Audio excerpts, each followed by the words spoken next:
Quand vous êtes comme moi, aviculteur amateur, avoir des poules n'est pas forcément toujours simple. Aujourd'hui, je vous propose de découvrir dans cette série de 4 petites vidéos, 3 méthodes naturelles simples et non médicamenteuses pour vermifuger les poules. Bonjour les filles! Allez, on envoie la vidéo? You say that I'm psychotic, but then you like it like that. Cette première vidéo vous expliquera pourquoi il est important de vermifuger les poules et vous présentera de manière simple les raisons pour lesquelles j'ai décidé de vermifuger les poules en méthode naturelle. Quels sont mes choix? Pourquoi je le fais? Notamment dans une logique de bio et surtout en permaculture.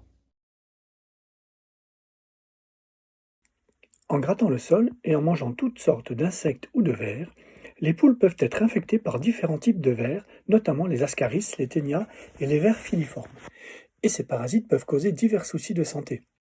La présence de parasites dans les selles, l'anémie, la perte de poids, la diarrhée ou encore la diminution de la production d'œufs.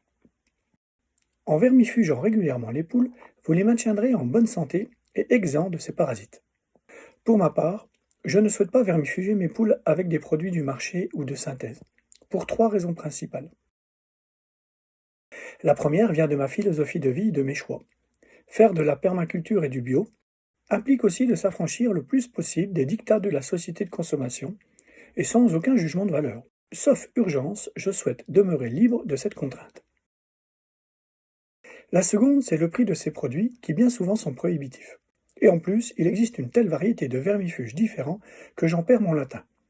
Je n'en ai jamais fait, certes, mais quand même. La troisième raison vient des produits utilisés et l'obligation de ne pas manger d'œufs avant quelques jours après ingestion du produit afin d'éviter tout risque de contamination. Donc, dans cette vidéo, je vais vous présenter 3 remèdes ou recettes de grand-mère pour vermifuger les poules. Il s'agit de l'ail, du vinaigre et de la terre de diatomée. Mais pas n'importe quel vinaigre et pas n'importe quelle terre. Je vous explique tout cela après. Les vertus des molécules contenues dans les 2 premiers produits sont bien connues. Je vais d'ailleurs aussi vous apporter quelques recherches scientifiques sur ces 3 produits afin de permettre à chacun de faire son choix ou d'aider à le faire.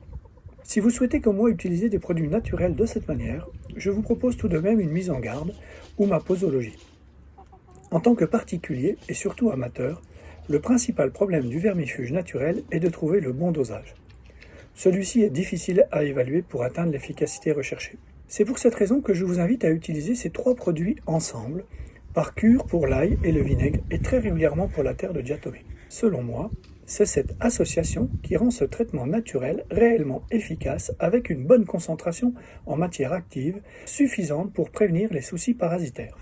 Voilà, cette première vidéo se termine. Je vous donne rendez-vous la semaine prochaine pour le second opus des vermifuges naturels simples non médicamenteux pour les poules. Et la semaine prochaine, je vous propose de découvrir l'ail. Quelles sont ses vertus, quels sont ses bienfaits et comment l'utiliser en vermifuge pour les poules. Je vous souhaite une bonne semaine à tous et à bientôt.